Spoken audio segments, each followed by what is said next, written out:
The cipher clerk's hands wouldn't stop shaking.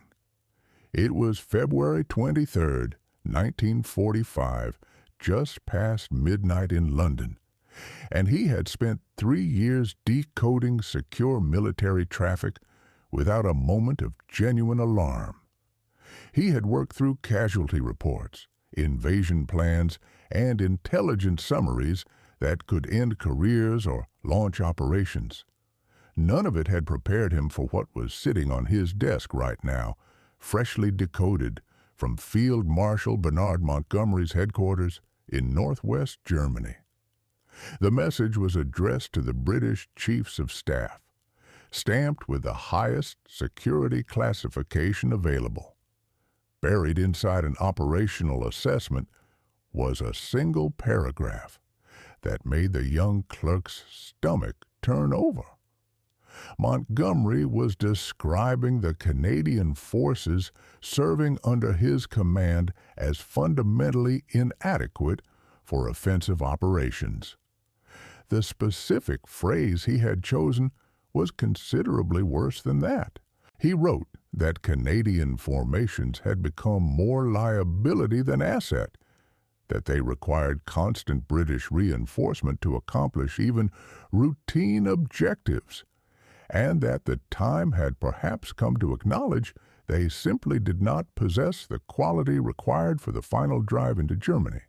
The clerk read it twice more, willing himself to have made a decryption error. He had not. He sealed the message in the red diplomatic pouch and carried it personally to the night duty officer at the War Office, handing it over without a word. Whatever showed on his face must have communicated something, because the duty officer opened it on the spot, rather than setting it aside for the morning batch. He read through it, his complexion draining, then reached for the secure telephone line that connected directly to the Prime Minister's residence. Someone needed to wake Winston Churchill. This was not something that could wait for daylight. Churchill had been asleep for perhaps 2 hours when his private secretary knocked and entered the bedroom.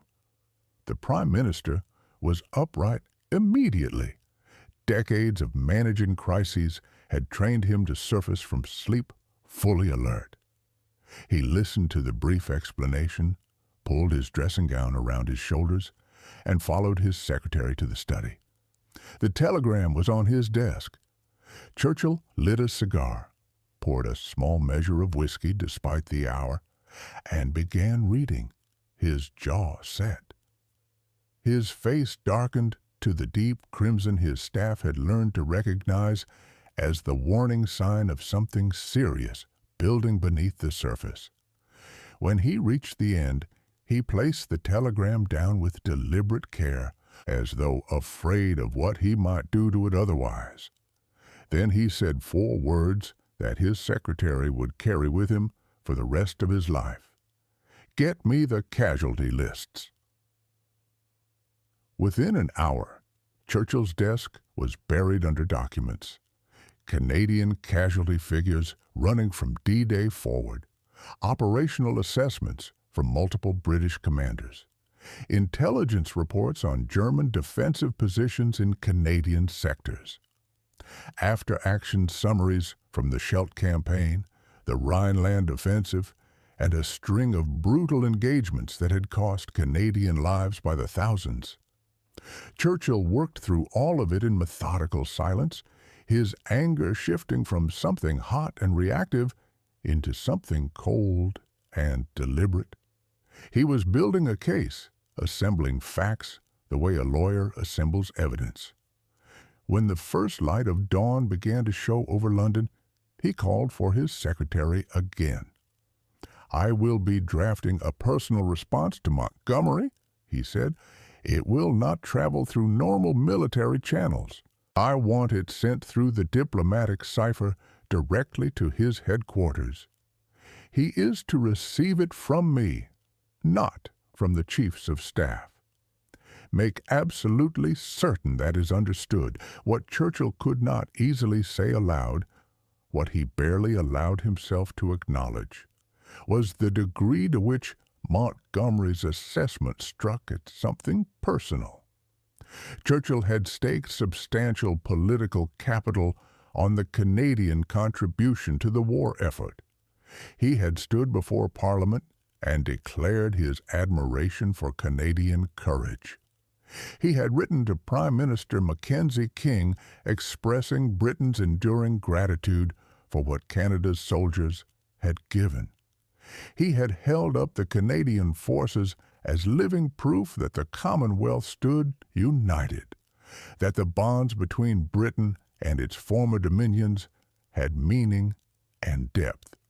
Now here was Britain's most prominent general characterizing those same forces as a burden.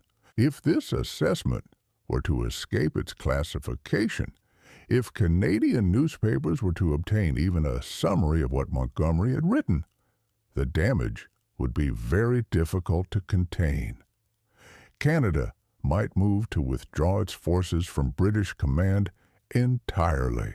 The carefully managed relationship between London and Ottawa could fracture, and Churchill would bear a significant share of the responsibility for having failed to protect Canadian dignity. But Churchill's anger reached beyond political calculation. He knew what these men had actually done. He had followed the Dieppe raid, where Canadian troops had been committed to a mission conceived by British planners, a mission that consumed more than 3,000 Canadian casualties in a single morning while British forces remained offshore. He knew about Ortona, the ferocious street-by-street fighting in Italy, where Canadian infantry had cleared a German-held town building by building and earned a reputation from terrified German defenders that followed them for the rest of the war. He had tracked the Scheldt campaign, where Canadian forces had slogged through flooded polders and fortified positions to open the port of Antwerp, bleeding through more than 6,000 casualties in the process. The Scheldt had been indispensable to Allied logistics. It had also been one of the most miserable operations of the entire Western campaign. British generals had assigned it to the Canadians with relative ease because it promised heavy casualties and almost no glory, and the Canadians had delivered anyway. Churchill grasped something Montgomery appeared unwilling to consider. The Canadian forces were not struggling because they lacked the ability or the will. They were struggling because they had been handed the worst jobs available, repeatedly and without relief. Whenever there was a heavily defended position that would cost too much to take, it went to the Canadians. Whenever there was a grinding holding action that meant absorbing German counterattacks without ground to show for it, it went to the Canadians. Whenever there was an operation through impossible terrain with no clean tactical solution, it went to the Canadians. British commanders had been using Canadian formations as a strategic reserve for the situations too costly to impose on British units, and then expressing disappointment when the Canadians showed the wear of continuous brutal fighting. It was exploitation dressed in the language of operational necessity, and Montgomery's telegram suggested he found the arrangement entirely unremarkable. The attitude behind it ran deeper than any single general's prejudice. Many British officers still carried an imperial frame when they looked at Dominion forces. They acknowledged Canadian bravery in a general sense, the way one might acknowledge the courage of troops from any corner of the empire, without it translating into genuine peer respect. They regarded Canadians as capable colonials, available in Britain's hour of need, who should consider themselves fortunate to serve alongside British formations and should accept British direction without friction. The attitude was largely unexamined, a residue of relationships that had supposedly evolved but somehow survived intact in military culture. Montgomery embodied it more than most. He had commanded Canadian forces since the Normandy landings and had never developed real regard for Canadian commanders as independent military thinkers. He tolerated working with them because the political situation required it, but his preference for British units under British command was never far below the surface. Churchill held no such imperial sentimentality. He was attached to the romance of empire, certainly, but he was above all a pragmatist who read the world as it actually was. Canada was not a colony in any meaningful sense. Canada had entered the war through its own sovereign declaration. It had raised and equipped its forces independently. It was funding its war effort from its own treasury. Canada was in Europe because Canada had chosen to stand against fascism, not because Britain had summoned it. That choice carried a moral weight that deserved honor, not condescension. And if Britain treated its most important Dominion ally with contempt, what foundation was there for Commonwealth cooperation once the fighting stopped? Churchill understood that his response to Montgomery's telegram was not simply a matter of defending Canadian feelings. It was a statement about the kind of nation Britain intended to be going forward.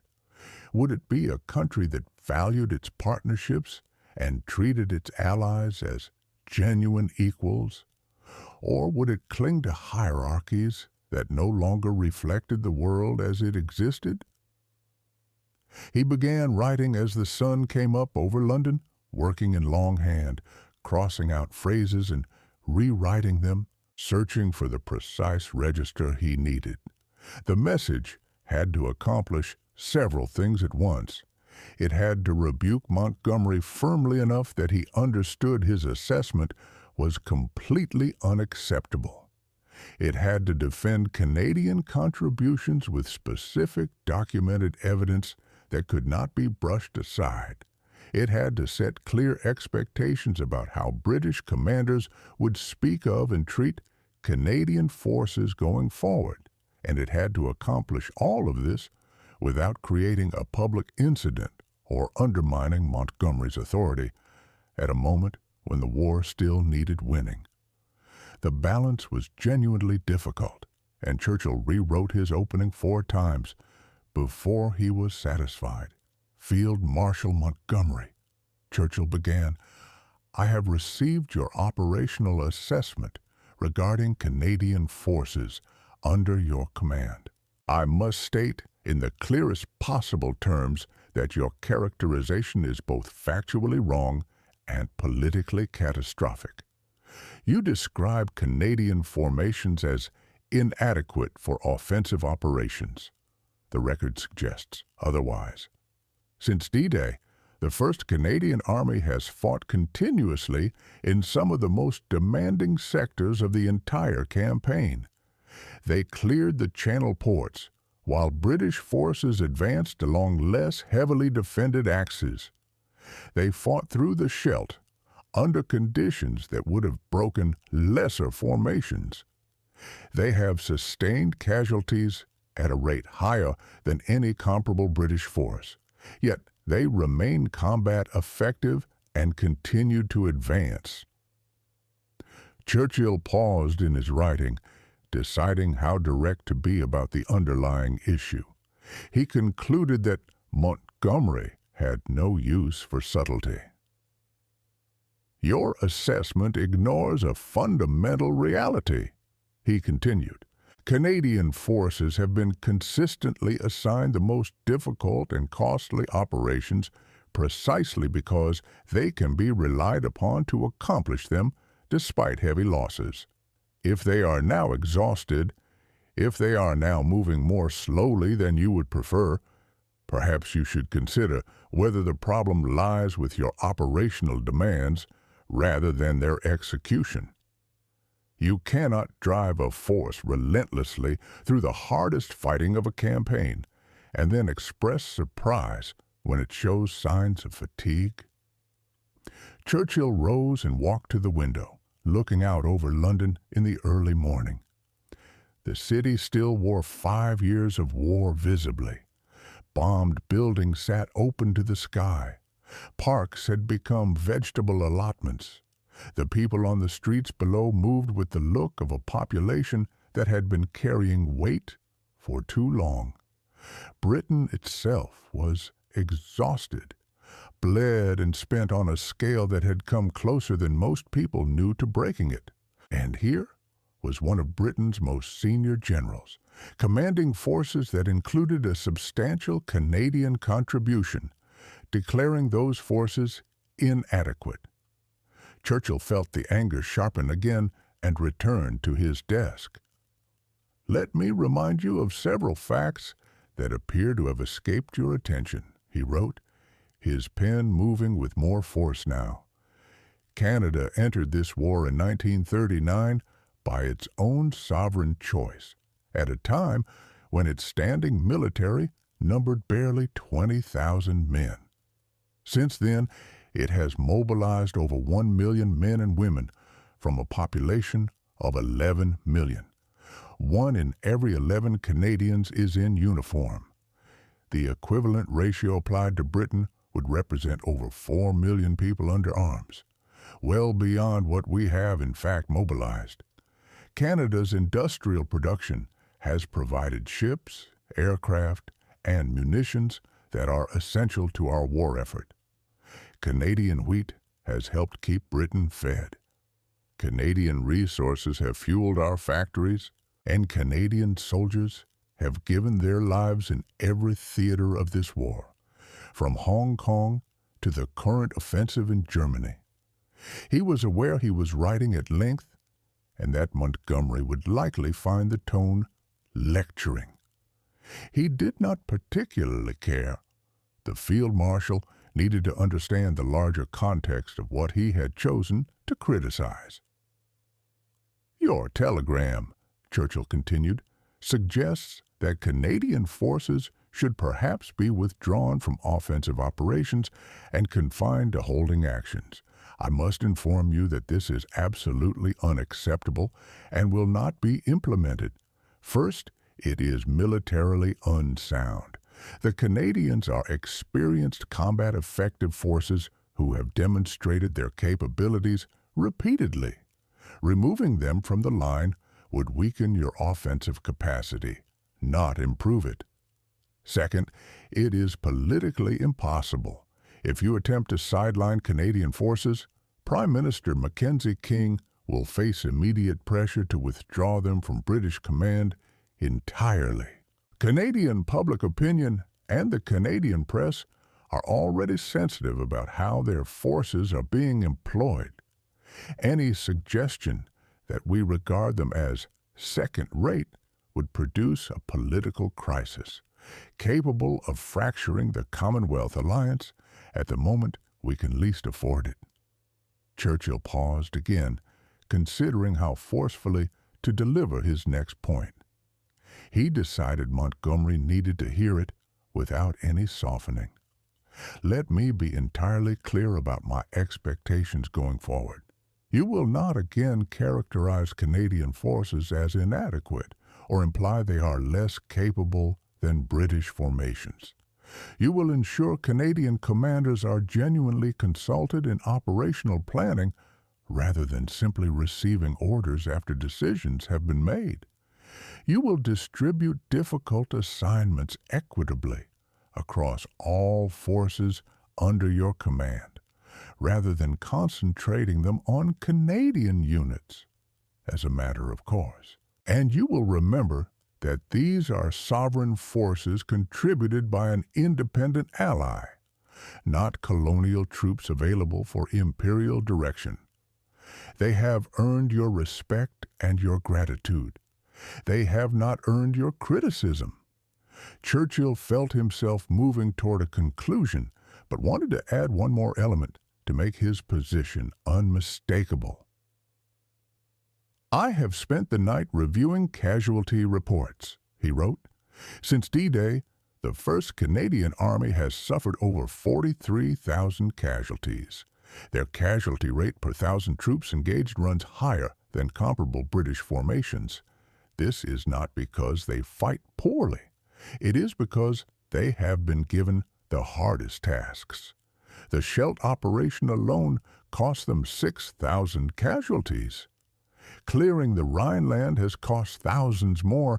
These men are dying to execute your operational plans. You repay their sacrifice by calling them inadequate. I find this morally repugnant and militarily inexcusable. He set down his pen and read back through what he had written. It was harsher than his usual register with senior commanders, but Montgomery needed to understand with complete clarity that this was not a matter open to negotiation, and that his attitude toward Canadian forces was threatening interests far larger than his own operational preferences. Churchill added a final paragraph to ensure the stakes were fully legible. If I receive another such assessment, I will not respond with words. I will recommend to the Chiefs of Staff that Canadian forces be transferred to a different command structure, one where their contributions will receive the valuation they deserve. This would be professionally damaging to you and operationally disruptive to the campaign. I will nonetheless not allow Canadian forces to remain under a commander who holds them in contempt.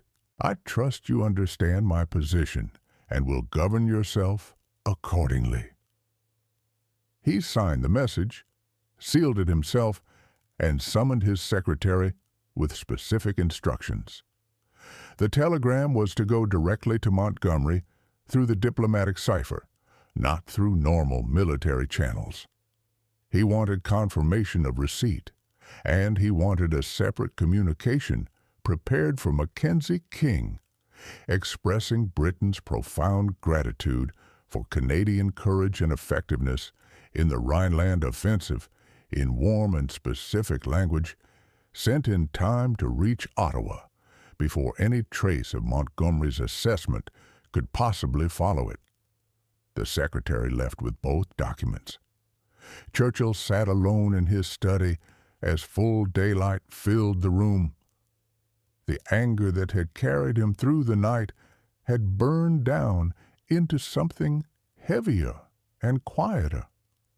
This was the wearying reality of coalition warfare, that it was never enough to fight the enemy. You also had to fight constantly against your own side's capacity for arrogance and self-dealing, protecting the alliance from the very people responsible for maintaining it. Montgomery's telegram was not simply an operational judgment made in poor taste. It was a symptom of something structural, a pattern in how Britain related to its allies and partners that, if left unaddressed, would outlast the war and poison the relationships that the post-war world would require. Montgomery received Churchill's message 36 hours later at his headquarters in Strehlen, Germany.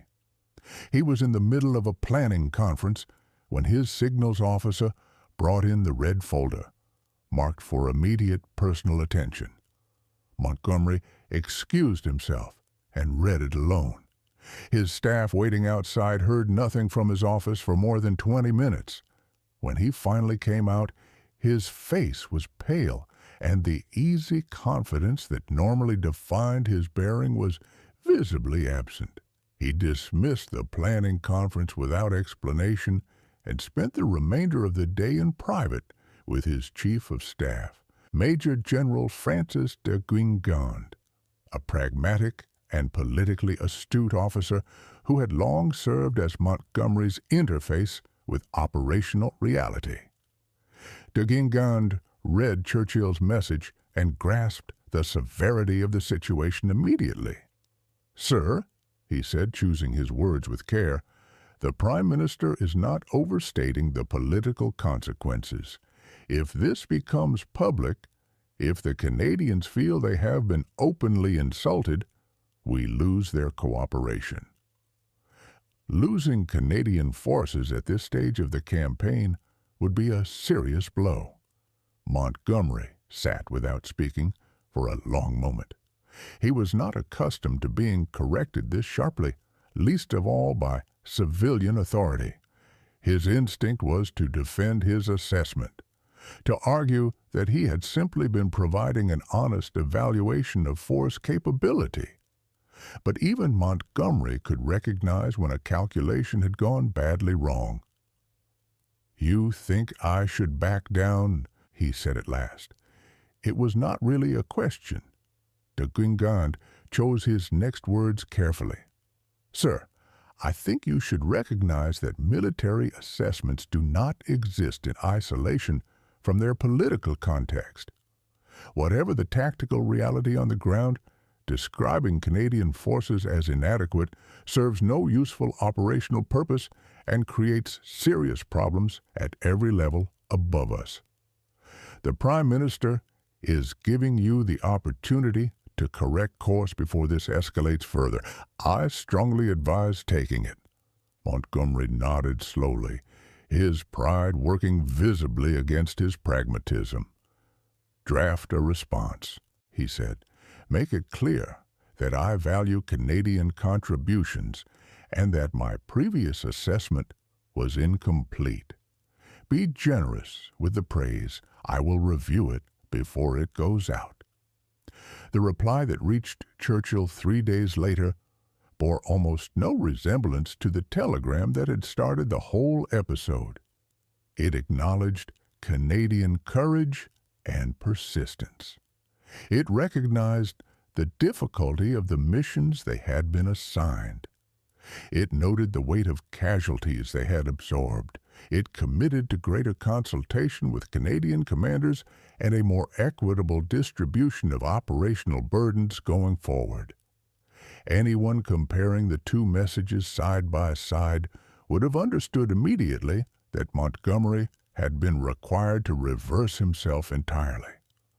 Both messages remained classified, accessible only to the very small number of people holding the appropriate clearances. To the outside world, nothing had visibly changed. But within the British and Canadian command structures, something had shifted. Word of Churchill's intervention moved quietly through the senior officer corps. British commanders who privately shared Montgomery's condescension toward Dominion forces understood they needed to be considerably more careful. Canadian commanders, who had frequently found their concerns dismissed or overlooked, discovered that their British counterparts had become notably more attentive and consultative. The change was not sweeping or instantaneous, but it was real.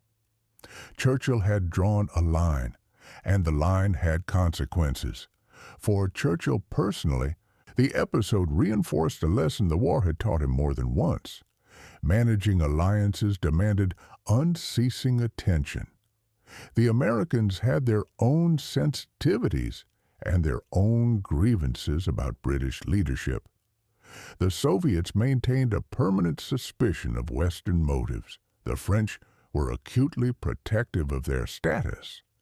And now the Canadians, who ought to have been the most straightforward partnership, given the depth of historical connection, required defending against attitudes within Britain's own military hierarchy. It was exhausting and inglorious work. It never reached a final resolution, but it was absolutely essential. Wars were won by coalitions, and coalitions held together only through the constant, unglamorous management of relationships and wounded pride. The deeper truth the incident exposed was about what Britain's relationship with Canada had actually become by 1945. Montgomery had failed to register, or had chosen to ignore, that the nature of that relationship had fundamentally changed. Canada was no longer a dominion prepared to accept British leadership without question. It was an independent nation making its own decisions about how to contribute to the war it had freely chosen to enter. Treating Canadian forces as inferior was not simply tactically mistaken. It was politically blind, a failure to understand that Canada's continued cooperation depended entirely on Canada feeling that its contribution was genuinely valued. Churchill understood this with an intuitive clarity that came from a career spent navigating the gap between how Britain wished to see the world and how the world actually worked. Montgomery, for all his operational talent, had been deaf to these realities. The incident also cast a harsh light on the pattern of operational assignment that had developed over the previous year. The concentration of the most costly and thankless missions on Canadian forces was not accidental. It reflected a systematic tendency to protect British casualty rates at the expense of Canadian ones. The military logic was not without foundation. British manpower reserves were nearly depleted by early 1945, making every British casualty genuinely difficult to replace, while Canadian reserves, though also strained, offered marginally more depth. British commanders, facing that arithmetic, naturally sought to husband British lives and spend Canadian ones more carefully. But this calculation, however rational from a narrow operational perspective, was slowly poisoning the alliance. It communicated, whether intentionally or not, that Canadian soldiers' lives were less valuable than British ones, that Canada was a resource to be managed rather than a partner to be respected. Churchill recognized this pattern and understood it needed to change, not only on moral grounds, but on straightforwardly practical, political ones. In the months following Churchill's intervention, the distribution of operational assignments became measurably more equitable. British formations took on a larger proportion of difficult objectives.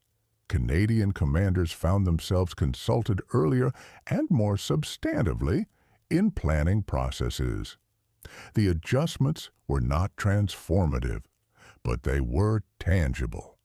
One Canadian brigadier, writing home in the spring of 1945, noted that the field marshal had become considerably less imperious since February, that he was actually soliciting Canadian views rather than simply issuing orders. The brigadier had no idea about Churchill's message to Montgomery, but he could see what it had produced. The broader Canadian public knew nothing of Montgomery's telegram or Churchill's response.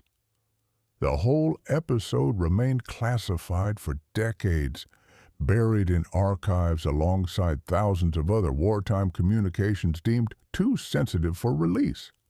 Canadian newspapers continued to cover the fighting in Germany in the terms of heroism and national pride that the public expected. Mackenzie King received Churchill's warm message of gratitude and shared it with Parliament and the press. The story that reached ordinary Canadians was one of valued partnership and mutual respect, with no hint of the tension Churchill had moved so decisively to suppress. Among those who did know the full story, the incident became a case study in coalition leadership at its most effective. Churchill had identified a threat to alliance cohesion, understood its implications across multiple dimensions simultaneously, and acted to neutralize it before it could grow. He had defended a partner who had no voice in the conversation. He had set clear and enforceable boundaries, and he had done all of it without public drama or self-promotion, resolving the crisis rather than exploiting it. It was not until the 1970s and 1980s, as wartime documents began reaching the declassification threshold and historians gained access to previously restricted archives, that the episode began to emerge into the historical record. Researchers working through Churchill's papers found his drafted response to Montgomery. Canadian military historians found references to the incident in command diaries and private correspondence. British archives yielded Montgomery's original telegram alongside his subsequent retraction. The pieces came together slowly, revealing an exchange that captured in a single episode many of the deepest tensions in how the Allied coalition actually functioned. The reaction to that revelation varied by country. In Canada, it confirmed what many veterans had believed for years, that recognition and respect had not come automatically, that they had sometimes needed to be fought for, and that Churchill had been willing to fight for them. The knowledge that the Prime Minister of Great Britain had defended their reputation in a classified telegram to their own commanding general resonated with a depth that public speeches and official ceremonies had never quite reached.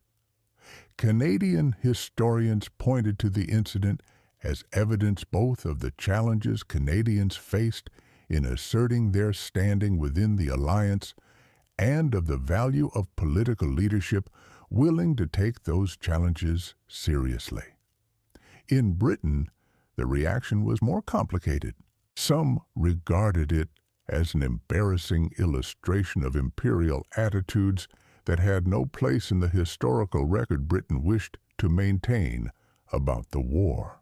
Others argued that Montgomery's assessment had been misread, that he had been providing an honest professional evaluation that Churchill had interpreted as political affront.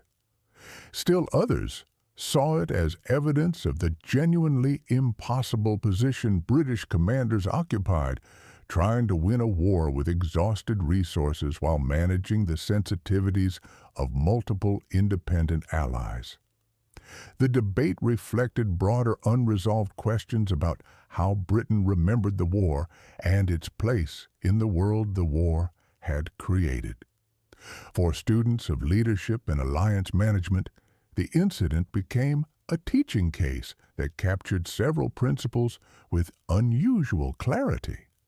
That military assessments cannot be cleanly separated from their political context, and that evaluations of force capability exist within larger frameworks of national dignity and partnership dynamics.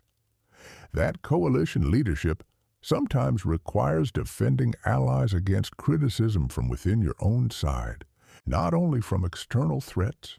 That clear consequences, not moral appeals, are what produce changes in behavior.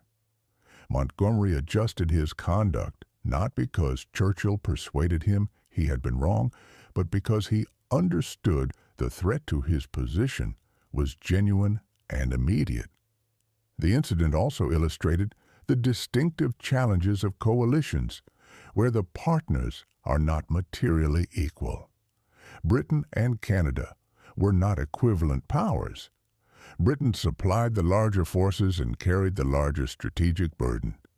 In partnerships with that kind of asymmetry, the temptation for the stronger party to treat the weaker one's contributions as convenient rather than essential is a persistent structural problem.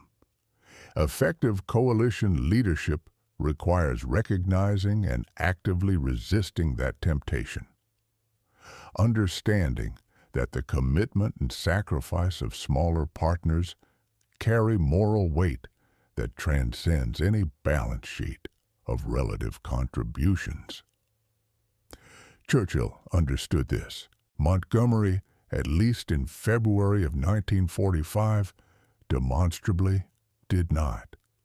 Seen from the distance of subsequent decades, the episode takes on additional significance as a moment in Britain's long transition from empire to a different kind of international presence. The condescension Montgomery directed at Canadian forces was rooted in assumptions built over generations of imperial relationships, assumptions that British authority was natural and Dominion deference was appropriate. Those assumptions were already obsolete by 1945, but they persisted in the mental habits of men who had been shaped entirely within the imperial system. Churchill, for all his personal attachment to the empire's romance, recognized the obsolescence clearly enough to act against it when it threatened something he valued more than nostalgia. The war in Europe ended less than 3 months after this exchange.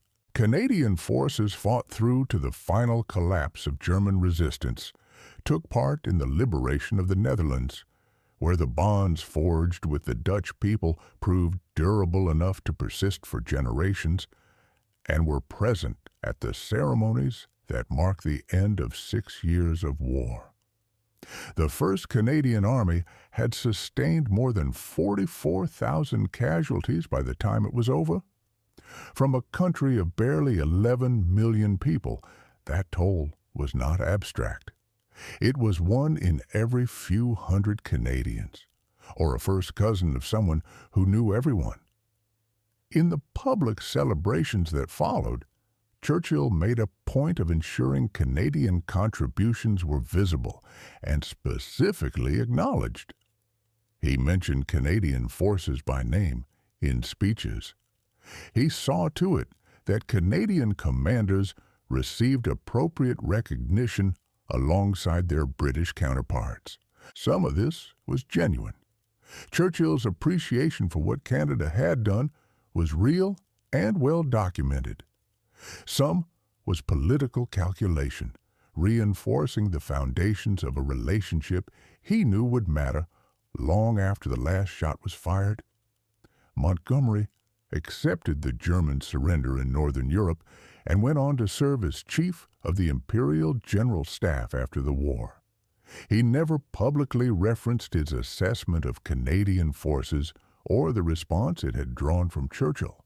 His memoirs, written years later, praised Canadian contributions in general and unspecific terms, the kind of praise that acknowledges without illuminating. The selective memory was characteristic.